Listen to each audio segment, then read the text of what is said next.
Welcome to the Hollywood Scholar. I'm Jed Morgan, and Hollywood has been in decline for some years now in terms of quality of product, well over a decade now. But in terms of the box office and the financial side of things, we're beginning to see cracks in its veneer for the last several years, and that even predates COVID. With the exception of the big tentpole superhero films, not a whole lot of outstanding box offices have been seen in quite some time. And even the superhero tentpole films are struggling with films like Black Widow, Shang-Chi, and The Eternals barely eking out a profit, barely breaking even. And that's not what these films were designed to do. Even films like Doctor Strange and Thor Love and Thunder, which did slightly better than those three, were not meeting of the expectations that the studios designed for them when they labeled them with such massive budgets. Thor Love and Thunder had a budget of $250 million. With it getting under $1 billion, that is technically a loss from Disney's perspective. Yes, they made some profit, but nowhere near enough to make this investment worth it. And even before COVID started, we were beginning to see these cracks in other films, and I personally believe it has to do with the advent of wokeness, as so many people are just getting sick and tired of being preached to in the theater. Another aspect of that is the inflation that is quite high right now, but it's an incredible achievement to see that in the last 25 years, we have never seen a box office low as bad as this last month was in 25 years.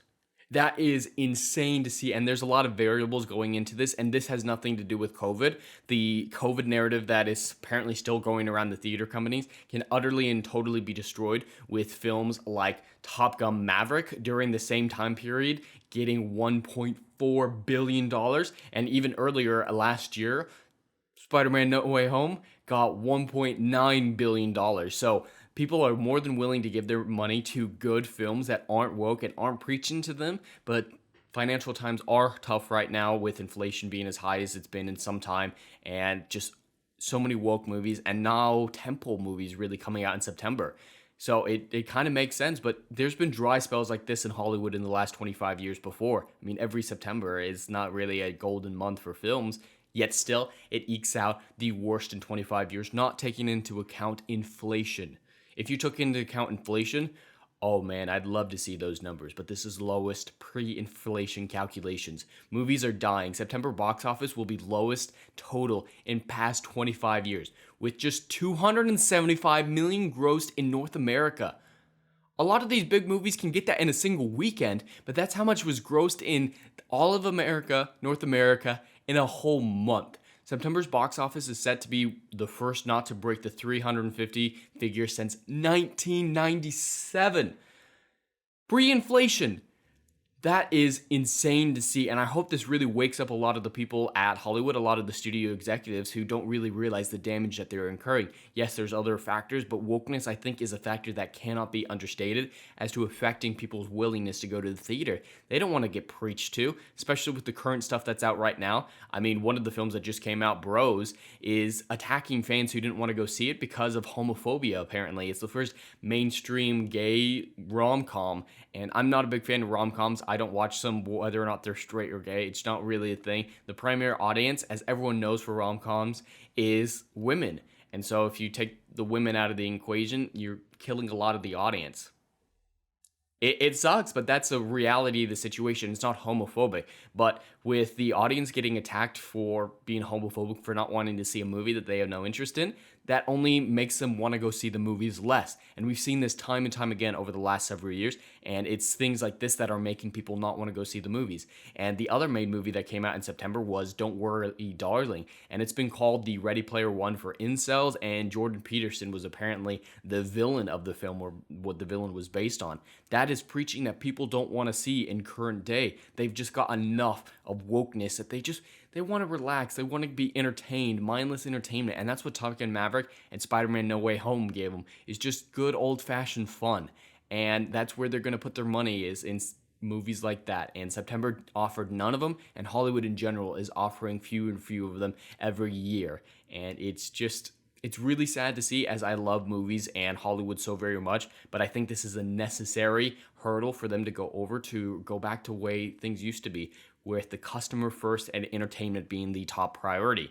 To make things worse, this is the first time since that date in September when America dealt with, those things, that not one single movie has made over 20 million in its opening weekend.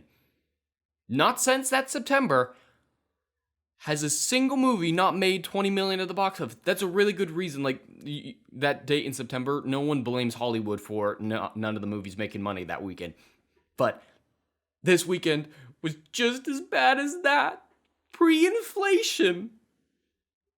What? That is not a good milestone for Hollywood to achieve. That really, really sucks.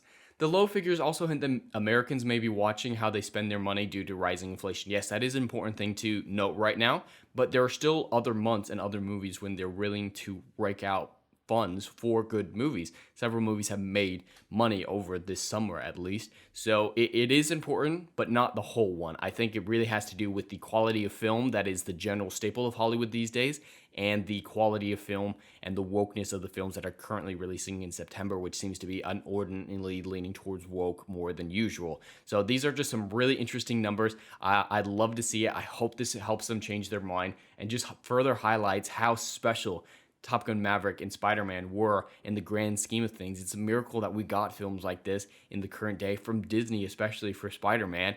And I really hope that between those two films and the news of this box office month being the absolute 25-year crater pre-inflation, I really want to do the calculations on what it is post-inflation to see how truly bad it is. But with all this, hopefully this is enough evidence for Hollywood to say, you know what, maybe being woke doesn't pay. And no, it does not pay. Everything woke goes to shit. Go woke, go broke, as so many wise people have so often said. But anyway, that's all I have for today. I'd love to hear your thoughts in the comments below. Please like and subscribe, and we'll see you in the next video. Anon.